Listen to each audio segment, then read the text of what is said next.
Hello everyone and welcome to another episode of our Star Wars special where we discuss extended universe and Legends material. You've got me, Starkiller Zenger. And I'm Jade Ellie. And we're joined by a special guest. This is Chet Baca.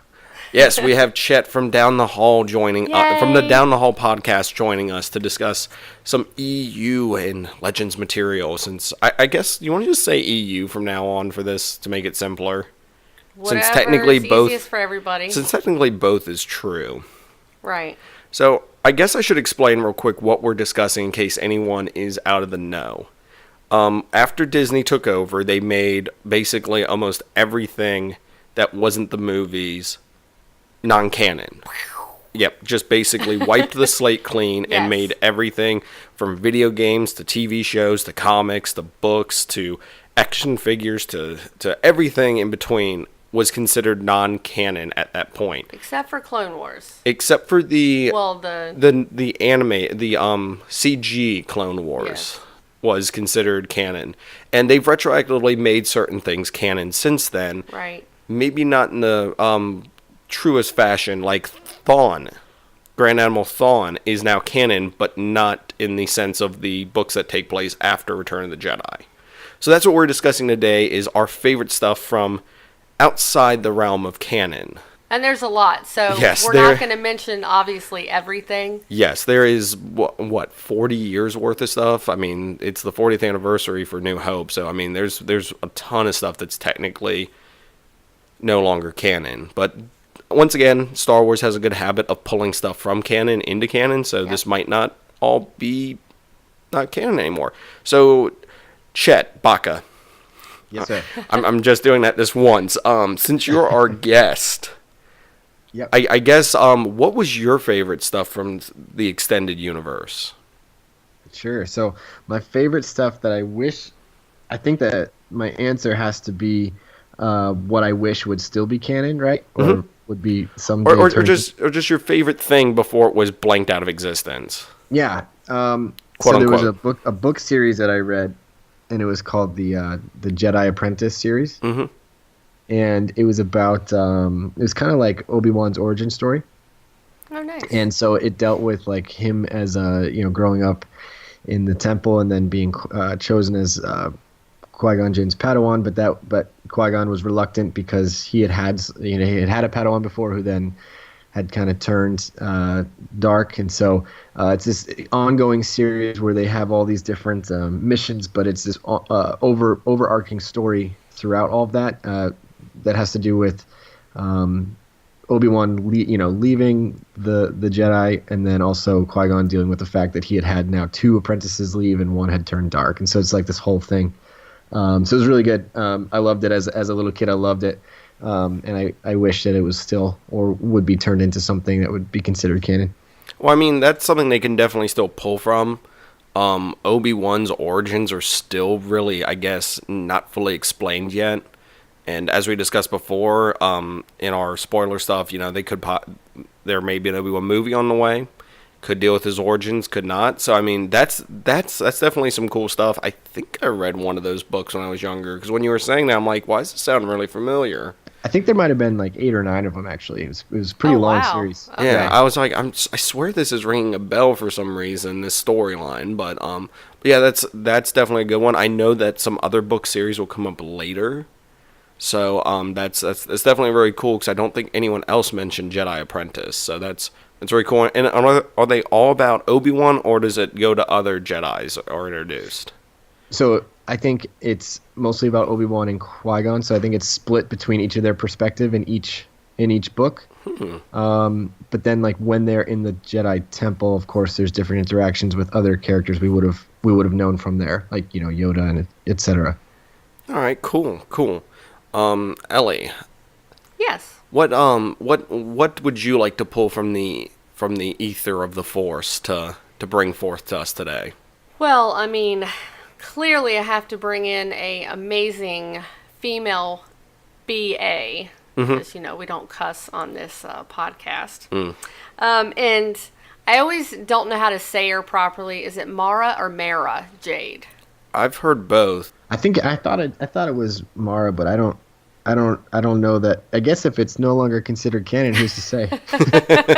Well, we'll go with Mara. But I think her whole story is pretty awesome. She's in a lot of different ones, but one book in particular is Heir to the Empire. And she was basically raised from birth to be Emperor Palpatine's hand, like a special agent type thing for him.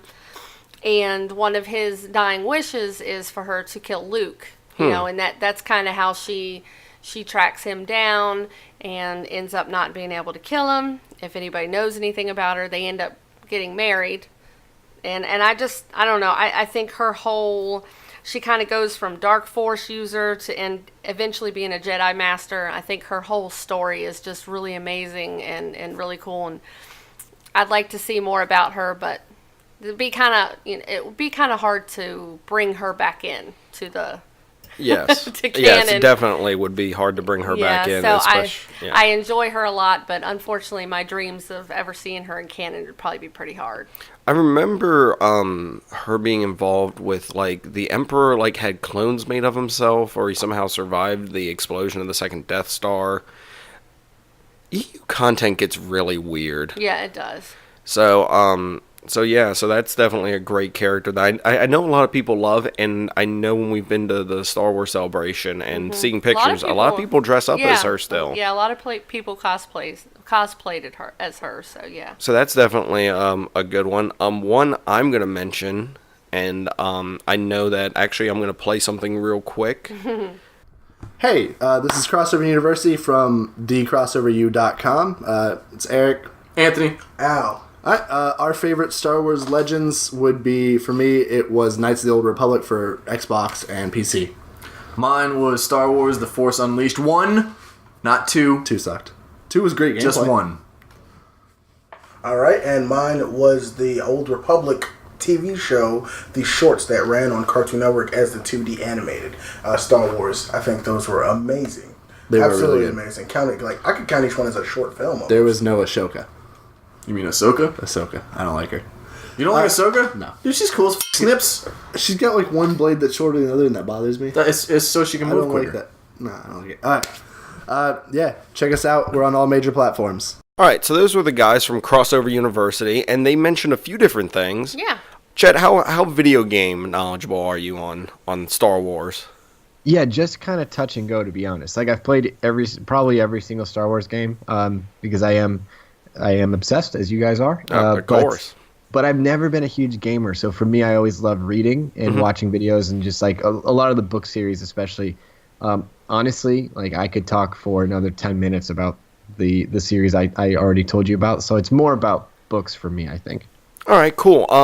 We'll get to a few more books in a little bit, but as for this one, they mentioned Old Republic. I know yes. Ellie is a huge fan of that one. That, of course, we've discussed this before, actually. Me and Chet did on our spoiler episode a few ones back, that the Old Republic is not canon at the moment, and that's kind of weird considering it takes place thousands of years in the past. So why is it still considered not canon? Well, we might find out in a future movie. Anyways, if you want to hear more on that, go listen to that. But I really like those games. I know Ellie's played a lot more. They were BioWare games, so definitely had great story to them, great characters, Jedi and Sith flying around the galaxy and everything. Yeah, and this is that game was set in a time where there were thousands of both sides. Yes. There's tons of Jedi, tons of Sith. It has a lot of your familiar planets, you know, in the game, and the fact that you can choose to go light or dark side. Yes. It's just really cool. Real quick though. Yeah. Real quick. They mentioned another game. Yes.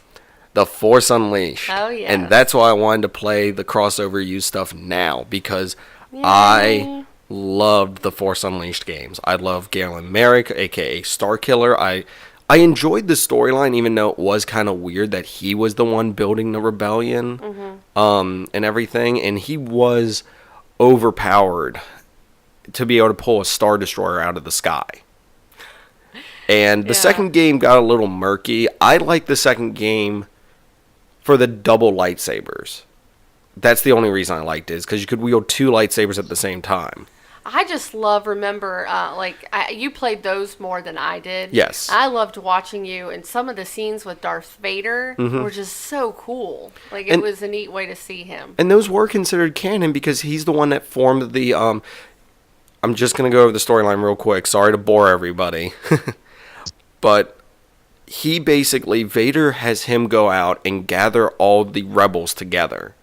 Like, all the people who are against the Emperor together. So that he can destroy them in one foul swoop. The Vader can, and then while that's happening, overthrow the Empire. It's some convoluted Star Wars story. Right. But I really enjoyed it, and like I said, I'm not going to talk about the second one that much. But they also had an alternate history where he became Vader, Starkiller did, and he had to go hunt down Obi-Wan, Luke, and Princess or Jedi Leia, because in the alternate reality that the game created, if you did one of the story modes, she became a Jedi. So that's interesting. They did mention the Star Wars, the Clone Wars, even though they said Old Republic, but interestingly enough, I know that we don't really do news in this. There is a possibility that there could be that's the next cartoon iteration might be an Old Republic one. That would be Can I ask you a awesome. question about that though? Is that do we know how similar that will be to the video game series? Because I almost wonder if that gets announced, if that will be the peak excitement for it, because then when it does indeed come out, will the people who have played the video games, because that series, the video game series, is like still to this day loved by so many people, Yes. right? Like, Oh, yeah, I wonder yeah. if they'll be mad if it's not exactly like it or anything close to it. You know what I mean? Well, I think the whole reveal of what could be going on with the Jedi can really factor into that too. Oh, Yes. video game But we're not allowed nerds. to talk about that because Yeah. Ellie's here. Yes, we're not. Aw. So, Yes. Well, I want to say something really Okay, quick go ahead. about the video game and yes, video game fans are some of the most unforgiving people. So yes, if they're going to do it, I hope they do it right, or they're going to be a lot of crying going on. I think they could do a good bit of homages to stuff too. Yeah. Like, I know there's a lot of characters and stuff that have been kind of put into canon, sort of, in the TV shows. So they could definitely, still re-implement them, but who knows? We'll see what happens. I just know that's a game that a lot of people are excited about. I just wanted an excuse to talk about Force Unleashed real quick. Of Because course. I love that game. Like, it's nothing like chopping up some stormtroopers and everything. So that's definitely very cool. I'm going to play another podcast real quick because they actually had some similar stuff to crossover use. Let me play that audio real quick. Okay. Hello, Brett Stewart here from Statecraft and Geek Cinema Society over on Blazing Caribou Studios. My favorite part of the Star Wars Legends, previously known as the Expanded Universe, is the lore surrounding the Old Republic era. Those early BioWare games gave us such a wonderful opportunity to explore that era, and I love the idea of Sith and Jedi flying all around the place with their lightsabers galore. Even the MMORPG brought some special elements of that to the table later on, even if they didn't all pan out. Again, my name is Brett Stewart. I'm on Statecraft and Geek Cinema Society over on Blazing Caribou. Catch you later. So, obviously, another fan of the Old Republic. He did Right. mention the MMO game, which I know I played very shortly, but you got way more into that for a little bit than I did. Yeah, but I haven't played it since they've done all the updates and everything, so. So, I'm just going to mention a few more games real quick, just to get them out of the way. Rogue Squadron, Shadows of the Empire, I know is a big one that a lot of people do love. Shadows of the Empire dealt with... Battlefront? Oh, yeah, the first two would be considered non-canon now, I guess, even though the I story... played those Battlefront games for, I think, for probably all of my 14 and 15-year-old years. I don't think I did anything else for 2 years straight. I was right there with you, probably, so yeah. I can definitely agree with that. But the Shadows of the Empire game dealt with a whole event between Empire Strikes Back and Return of the Jedi, kind of telling the story of a character known as Dash Rendar. Yes. Oh, I was going to talk about him, too. Oh, cool, because his ship, the Outlander... Yep, the Outrider. Outrider, sorry. Outrider actually appears in the special edition of A New Hope. You can see it flying out of Mos Eisley. Does Okay. that make his stuff canon or not? I'm going to go with no, because all you see is just a ship, and But I have a theory. To hear this, Chet, Ellie has a theory. Maybe I'm coming to your guys' side and be like, we're just discussing theories. It's not technically a spoiler, so. Real quick though, the TIE Fighter games, the X-Wing games, there's all those that Wasn't there a Jedi Academy too? Yes, there's Jedi Academy, Jedi Outcast. There was the one that was like Doom. I think that was Jedi Outcast. I'm gonna be wrong on that, and or Dark Forces. Okay. Someone's gonna rail me for that one. Yep, they're gonna get you. Yep. But yeah, there's been plenty of games done in every different shade of the rainbow of fighting games to RPGs to real time. I mean to first person shooters. What's that one you've been playing on Steam recently? Empire at War, which is a real time strategy where you deal with both the Galactic or the Rebels or the Galactic Navy, and then when you take over a planet, you take over the space, and then you have to go down and do ground battles as well. Okay, cool. So that one's one I've been playing a little bit recently. None of that's canon because you can basically be the Empire and take over a ton of different planets and stuff. But yeah, so you have some stuff on Dash Rendar. Well, yeah. Who is basically Han Solo when Han Solo was frozen in carbonite. Right, and they were kind of fun little rivals with each other, and I'm sure a lot of people know who Lando is, and he actually hired Dash to track down Boba Fett, who had Han in carbonite. He ended up not finding him and all that stuff, but anyway, I feel like if they do the Boba Fett movie, that would be a good way to bring him back into canon. So that would be kind of cool to be able to bring him back in, because he is a really neat character. I think it's interesting, and it would be kind of fun to see him on the big screen. Interesting. Yeah. Since we're talking about Boba Fett, I've got a quick question for the rest of you guys. Do you think Boba Fett escaped from the Sarlacc pit? Pressure. I do. Okay. Because there is technically a canon answer. Yep. But we're going to go with the non-canon. So you think he did? Yes. I think he did. Ellie, what are your thoughts? Because there is a lot of Legends material of him escaping. So in your heart of hearts, I think so too. I'm gonna go with the group on this one. So if I'm remembering correctly, the Legends material deals with he kind of goes off and just causes a lot more trouble for Han and stuff throughout after Return of the Jedi. If I'm correct, Chet, on that one. Yeah. Exactly. Are you familiar with anything else from that? Because I just know that he created trouble for him. I'm not sure of what kind of trouble. No, he just always shows up. That's what's fun about his character. He just shows up and just is like, "Hey, I'm gonna collect the bounty on you." Like, I think there might have been maybe one or two more specific storylines, because I think there's a lot of material over the years. But especially in like comics too, which seem to always be growing. But no, I think for the most part that's pretty much what it is. All right, so I can't remember which one it is in, but the Empire's End series. There is a mention that on Tatooine, someone came across a Mandalorian armor that looked heavily deteriorated from like acid, right? But no body. That's what I was gonna say. Yep. But no body. So that the Empire. I mean, Empire's End is technically canon, right? But they did not straight out say this was Boba Fett. It just said it was Mandalorian armor.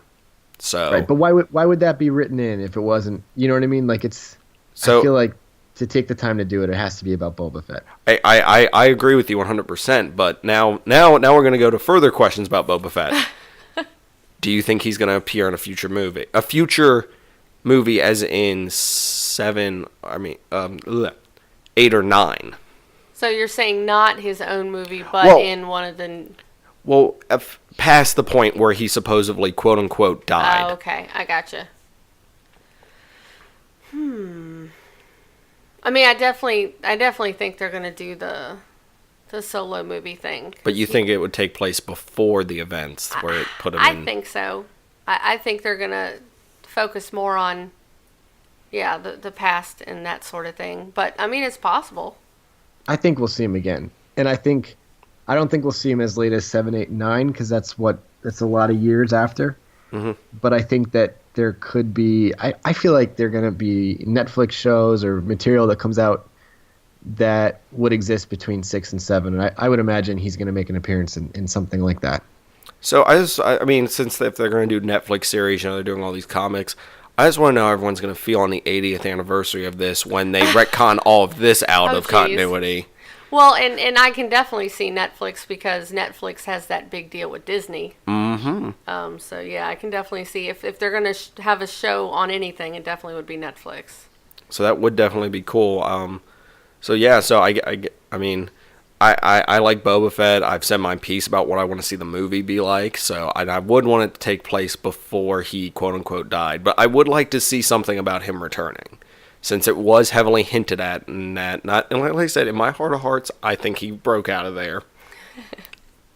Yeah, and for the Shadows of the Empire game, that was a game that I loved. I thought it was really, really fun. I think what I loved about it was you have this character who, we're talking about expanded universe or Legends. It's a character who I guess, is kind of on the borderline of whether or not we think, as we already talked about, but you're seeing canon events through this character's eyes. Like I remember one specific scene where like the Millennium Falcon is taking off and he's running up behind it and like getting in his own ship. But I loved how it was showing scenes from the movies, but from a character who we didn't see in the movie.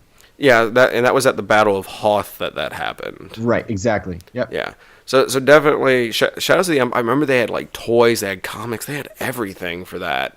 I didn't even realize it got that huge. It's one of those things that I know a lot of people, like maybe it was just when I was getting into Star Wars, it was like bigger into Star Wars, it was the thing that was going on at the time, so maybe that's why I heard more about it, but I remember that was one of the first games I played. The first one I played, I think, was Rogue Squadron. Okay. The first one for the 64, and I loved that game. Yeah. That game was a lot of fun.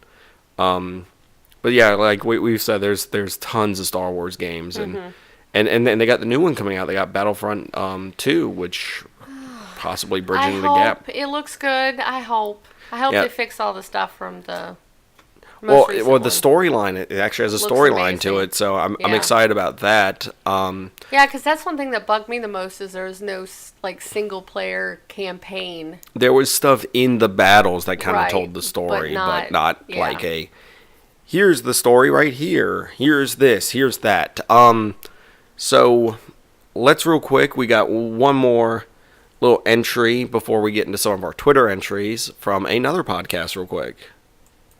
Hi, this is David with Tales from the Fandom podcast, and I wanted to talk to you about a book series that I love from Star Wars Legends, now that it's not Expanded Universe anymore. That is the book series that actually started in comic book form, which was Rogue Squadron, and it's called the X-Wing series. The initial 4 books were written by a fantastic author, Michael Stackpole, and then a few of the other follow-up books were written by Aaron Alston. The first 4 is all about Rogue Squadron, which is a group of pilots, and they're pretty much the elite force started by Luke Skywalker and Wedge Antilles, who, if you might recall, was one of the only people to survive the first battle against the Death Star and then was participating in the second one. And this book series follows this elite group of pilots, mostly X-Wing pilots. They are instrumental on taking the planet of Coruscant and opening it up for the rebellion to take control of it. They do a lot of character development with a lot of X-Wing starfighter pilots, and it is really a great series to check out. It's very self-contained. You really only need to read the first 4 books, or you could even include the second 3 books that are written by Aaron Alston, and they are wonderful books to dive into.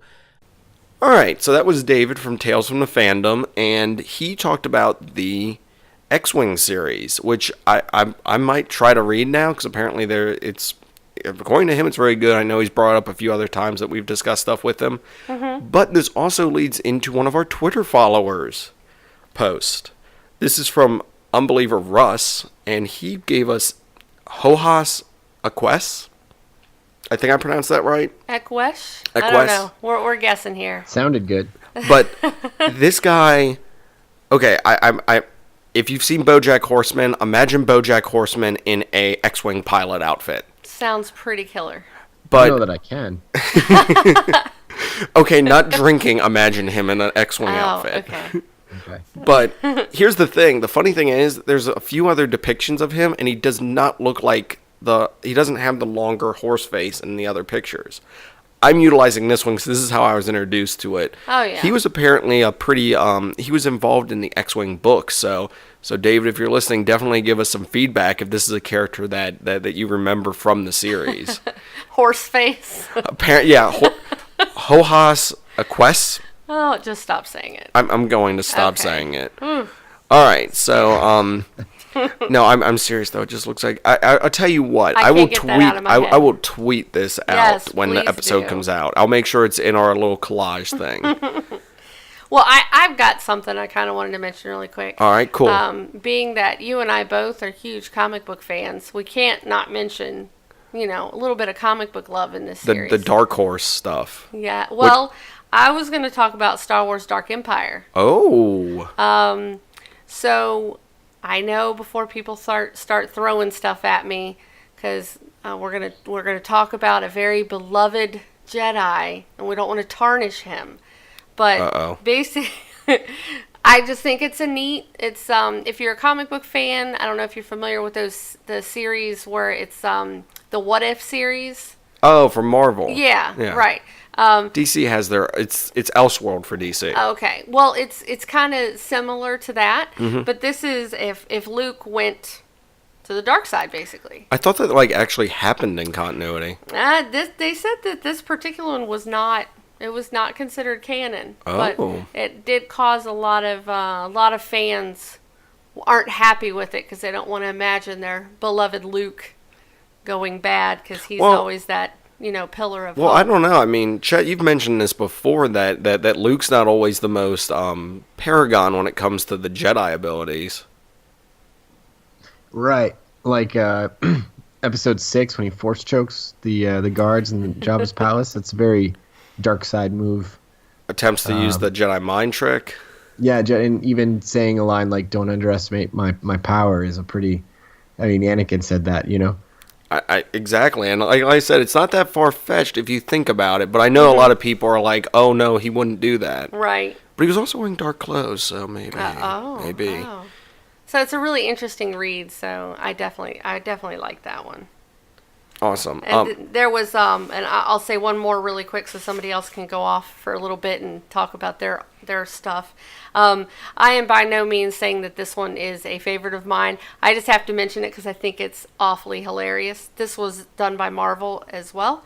It was Star Wars: The Third Law. I don't know if you ever heard of this one. Probably not, because I doubt if a lot of people actually read it. But it's basically on the cover. It's Leia and Vader. Oh, you know what I'm wait, talking I about? think I know about this. This is the one where, Yoda actually comes with them to fight the Empire, doesn't he? Aw, you're cute. You actually made it sound like it's a funny, good story. But he crashes the Death Star into Coruscant. This is about Leia needing to get a loan to buy some X-Wings.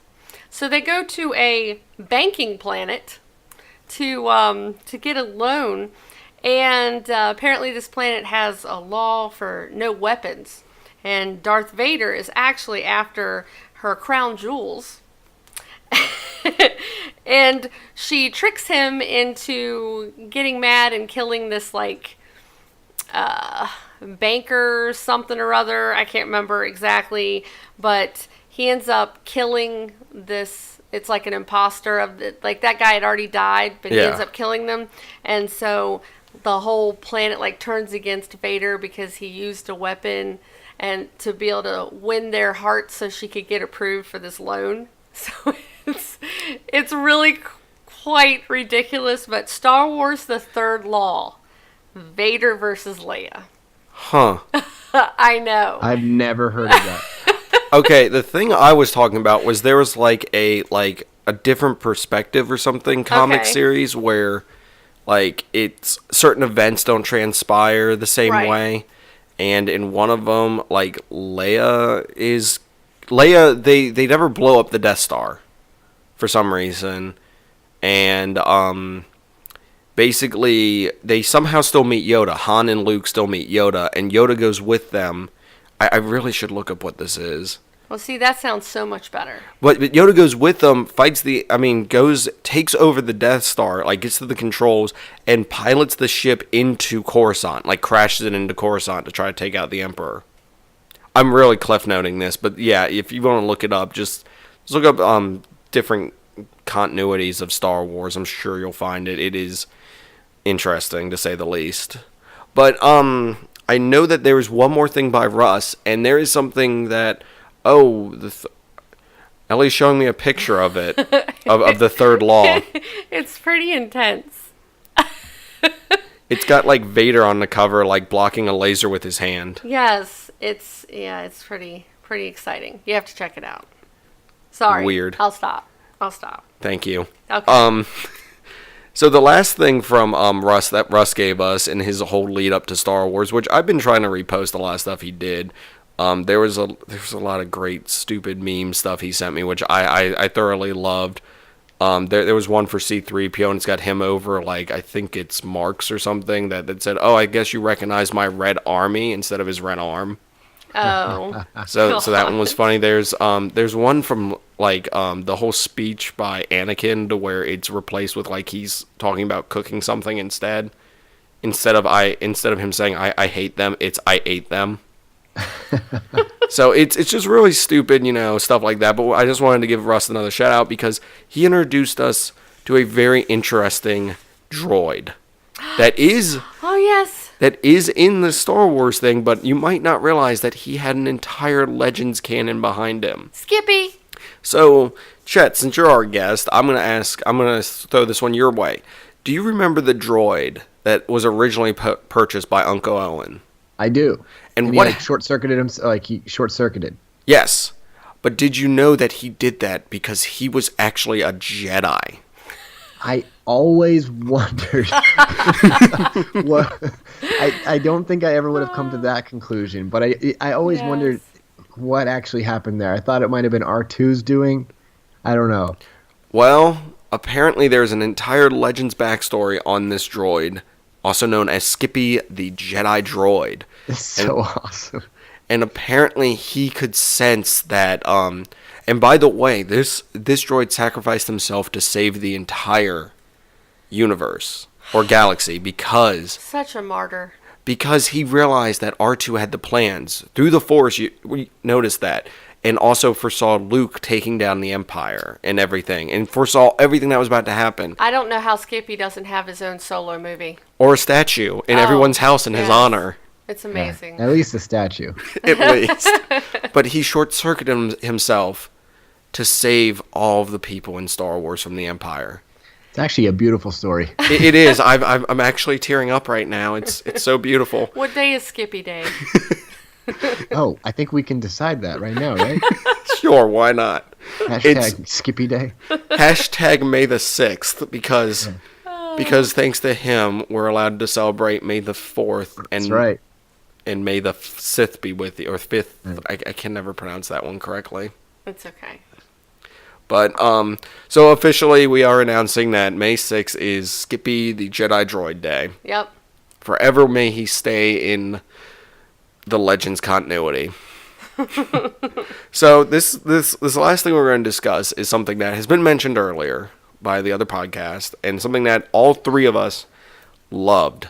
I think I definitely loved it. I mean, you definitely more than everybody else, probably combined. Yes.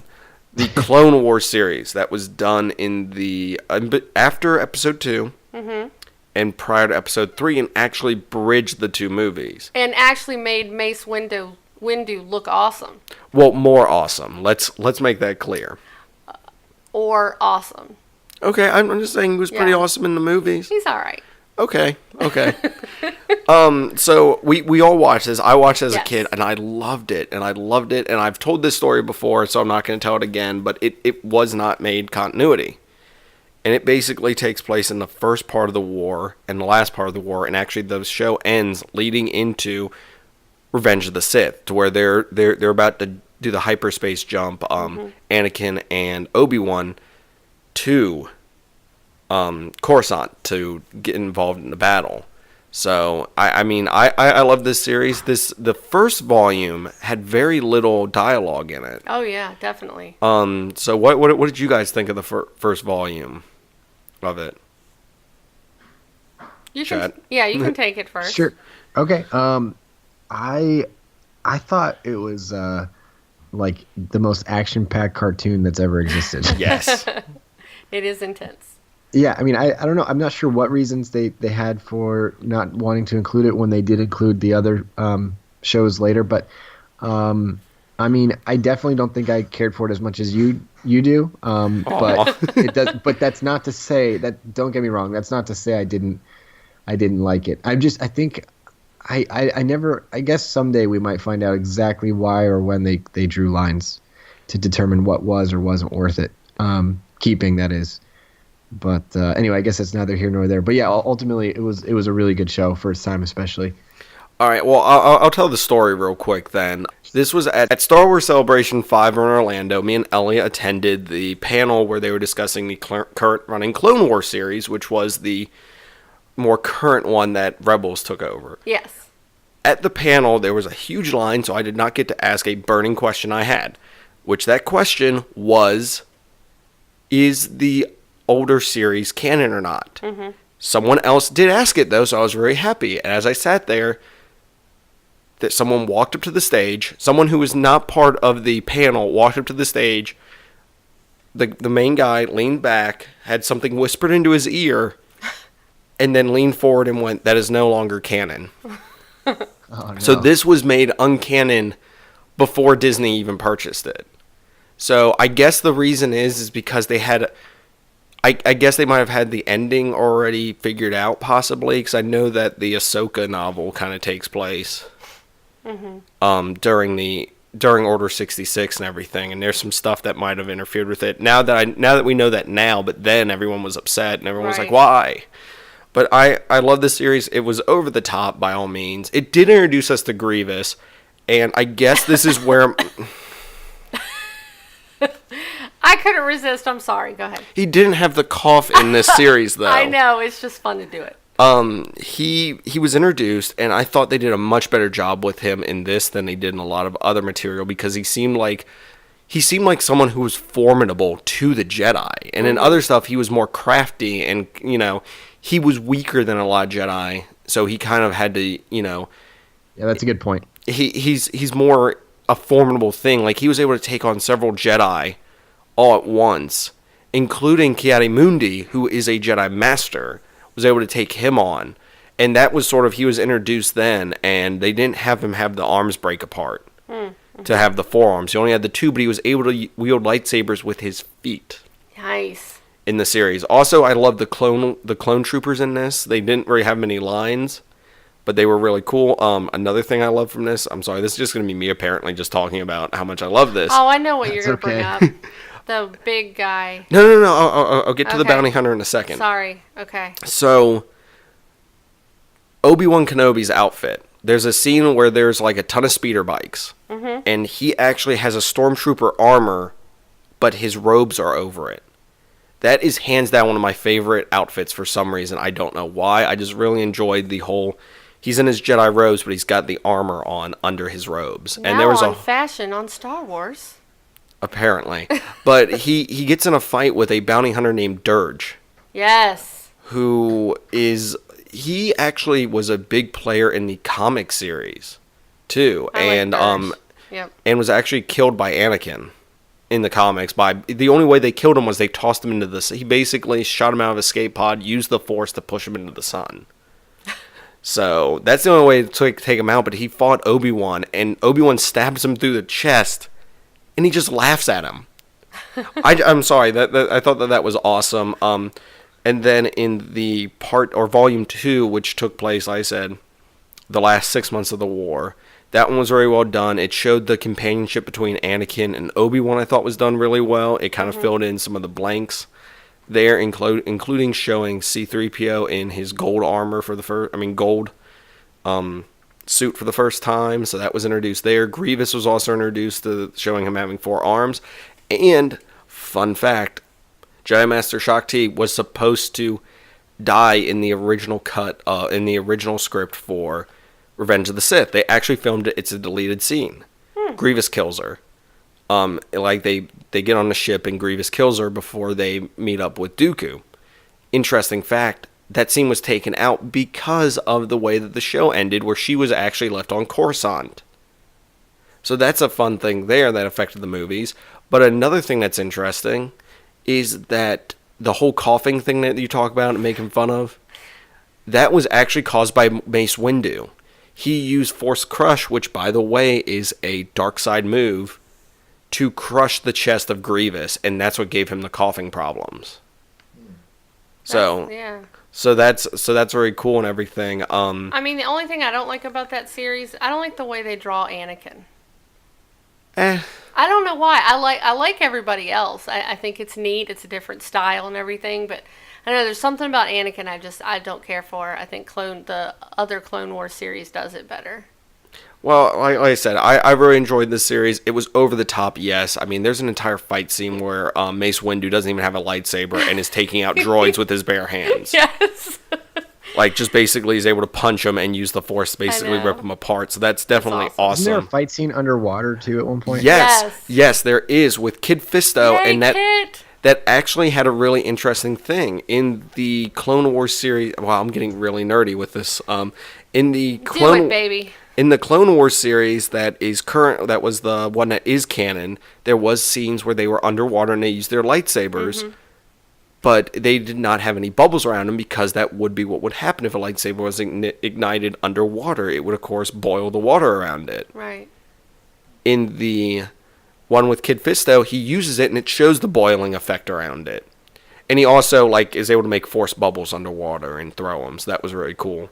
They had a starship. They had a battle, I think, at one point where there was a Republic ship that had been taken out. And one of the Jedi Masters basically takes a ton of troopers and jumps from one ship to another. Like these huge capital ships, he basically jumps on that one and takes it over. Like I said, it's over the top. There's a point where Yoda's basically using the Force to throw around giant landing ships and everything. So that's very cool. There's homages to Akira in there. So there's a lot of really cool stuff in that series. If you haven't seen it, I'm sure you can find it on YouTube. I found the whole series in one YouTube video. It's hours long YouTube video. It's great. Like I said, it's something I love, and it's really great. If you're a fan of Samurai Jack, Dexter's Laboratory, right, I would definitely check it out. It's done by the same people. It's really... I think it's really great storytelling in the fact of there's certain points in it where there's not a lot being said, too. It does a lot with the... there's no conversation, but you know what's going on the entire time through the action. Neat. Yeah, that is neat. And everything. Plus, it's the stormtroopers doing it, so I think that's really cool too, because a lot of them probably wouldn't communicate through their communicators if they're on a mission or something. Mm-hmm. So I've gotten sidetracked. So definitely check that out. Let us know what some of your favorite stuff from Legends or the EU is. You can definitely tweet at us and everything. But yeah, so yes, this was definitely a lot of fun to kind of discuss stuff that isn't canon anymore, and there's tons more stuff. Yes. The Lego games are sort of canon, I've heard, in certain parts. Are they? You said the Lego games, like the new ones that are coming out, or is there something older that? No, there's apparently some little Lego direct to YouTube or one of the channels where it's got something. It's got Maz and Lando, and there's also another one that tells the story. They're kid friendly with Lego versions, but it tells the story of how C-3PO got his red arm, which is actually accurate to the comics. Right. So that's interesting that they're using the Lego universe to sort of have stuff, even though it's the Lego universe. It's kind of the Lego version of the story being told.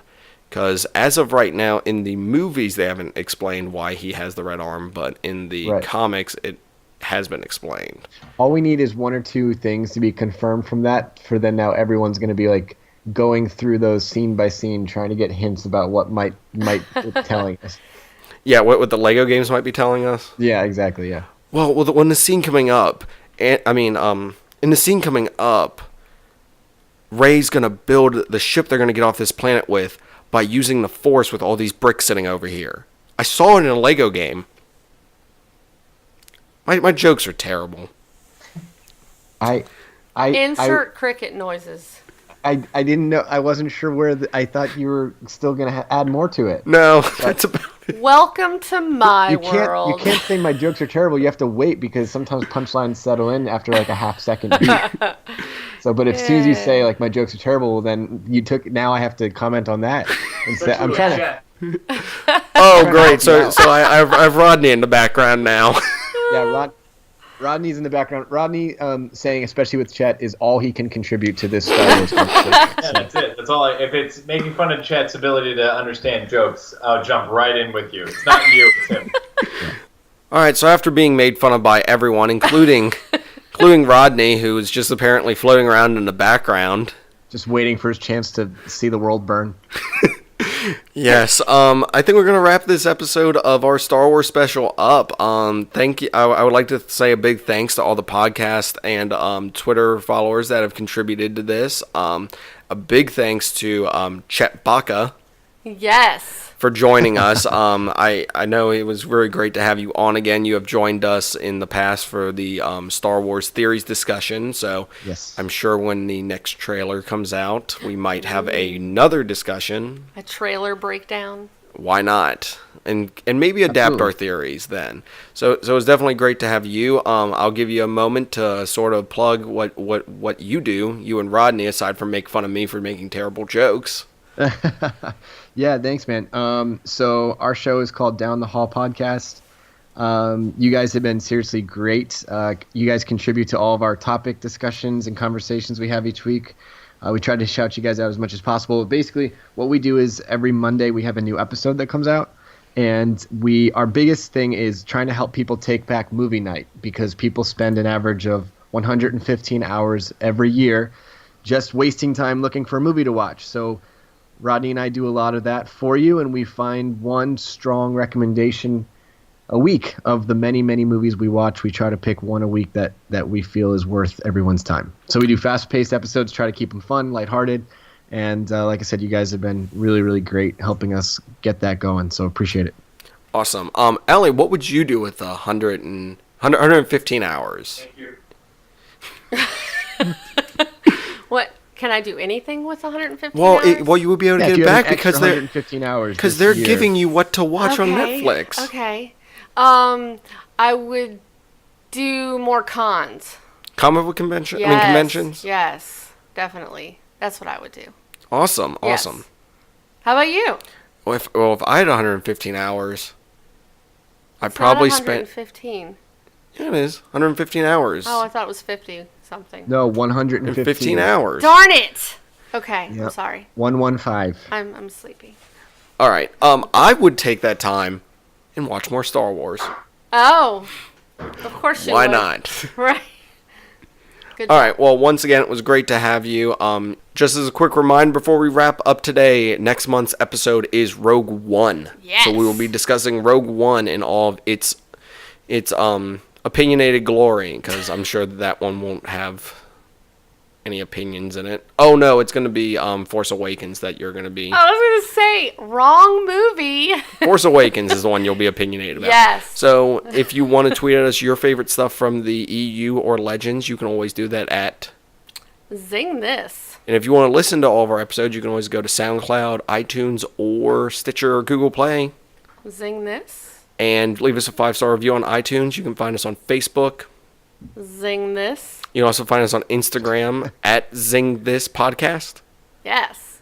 You can find us playing games on Twitch. You can contribute on Patreon. You can find You have played recently. Yes, I did play on Twitch. You can also find us on YouTube. You can find, and if you want to email us directly, zingthis@gmail.com. And once again, we'd like to say a big thank you to Down the Hall and Chet and apparently Rodney in the background. Thank you. He's here. Here, thank you. He's making appearances.